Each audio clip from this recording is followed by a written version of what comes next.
భద్రాచలంలోని నిర్మాణంలో ఉన్న ఓ భవనం కుప్పకూలడంతో మహానగరంలోనూ ఉలికిపాటు మొదలైంది. ఇలాంటి నిర్మాణాలు ఎన్నో జరుగుతున్నాయని కొందరు ఆందోళనకు గురవుతున్నారు. గతేడాది గచ్చిబౌలి అంజయ్య నగర్ లో జరిగిన ఘటన గుర్తుకు తెచ్చుకొని బెంబేలెత్తుతున్నారు.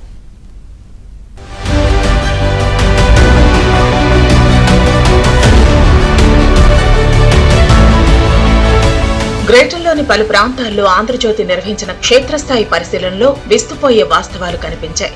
ఇప్పటికే ఉన్న గ్రౌండ్ ప్లస్ 1, 2 అంతస్తుల భవనాలపై అంతకంటే రెట్టింపు అంతస్తుల నిర్మాణాలు కోకొల్లలుగా జరుగుతున్నాయి. పాత భవనాల నిర్మాణ స్థిరత్వం, పటిష్టత పట్టించుకోకుండా కొందరు యజమానులు ఈ తరహా నిర్మాణాలు చేపడుతున్నారు. కొన్ని భవనాల నిర్మాణానికి అధికారులే అండగా నిలుస్తున్నారు.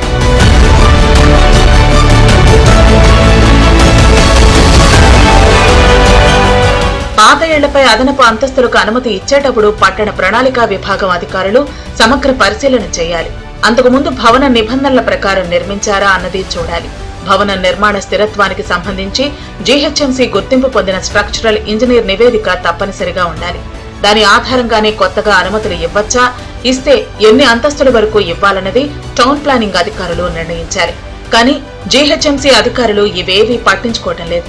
గ్రౌండ్ ఫ్లోర్ లో నిర్మాణం ఉన్నా దానిని పార్కింగ్ స్థలంగా చూపుతూ అదనపు అంతస్తులకు అనుమతులిస్తున్నారు. పాత భవనాలపై కొత్త అంతస్తులు నిర్మించే వారిలో కొందరు అనుమతులు కూడా తీసుకోవటం లేదు. అయినా యంత్రాంగం చర్యలు తీసుకోవటం లేదు. ఇసుక, కంకర వేయగానే ఆయా భవనాల వద్దకు వెళ్లే చైర్మన్లు, టౌన్ ప్లానింగ్ ఆఫీసర్లు బేరం కుదుర్చుకుని చూసి చూడనట్టు వ్యవహరిస్తున్నారు.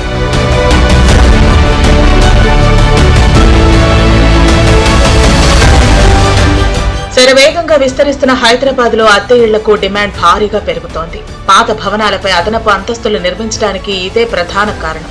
నగరంలో ప్రాంతాలను బట్టి సింగిల్ బెడ్రూమ్ అద్దె 6,000 నుంచి 15,000 వరకు ఉంది. 2 పడకల గదుల అద్దె 10,000 నుంచి 35,000, ట్రిపుల్ బెడ్రూమ్లు 20,000 నుంచి 1,00,000 వరకు ఉంది. ఇంటి అద్దె ప్రధాన ఆదాయ వనరుగా నగరంలో లక్షలాది కుటుంబాలు జీవిస్తున్నాయి. వీరిలో కొందరు పాత భవనాలు కూల్చి ఎక్కువ అంతస్తుల్లో కొత్తవి నిర్మిస్తూ ఉండగా చాలా మంది పాత భవనాలపైనే అదనంగా 2-3 అంతస్తులు నిర్మిస్తున్నారు. ఇంకా చెప్పాలంటే 50 గజాల్లో 4-5 అంతస్తుల నిర్మాణాలు జరుగుతున్నాయి.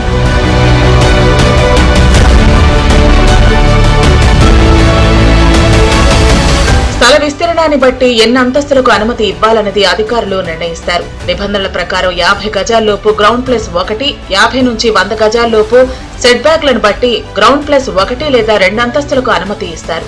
నగరంలో మాత్రం 40 నుంచి 50 చదరపు గజాల స్థలంలో 5-6 అంతస్తులు నిర్మిస్తున్నారు.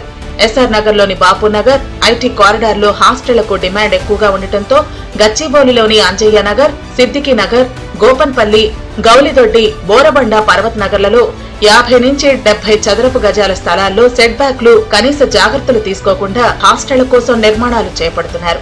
ఇవి అత్యంత ప్రమాదకరమని స్ట్రక్చరల్ ఇంజనీర్లు చెబుతున్నారు.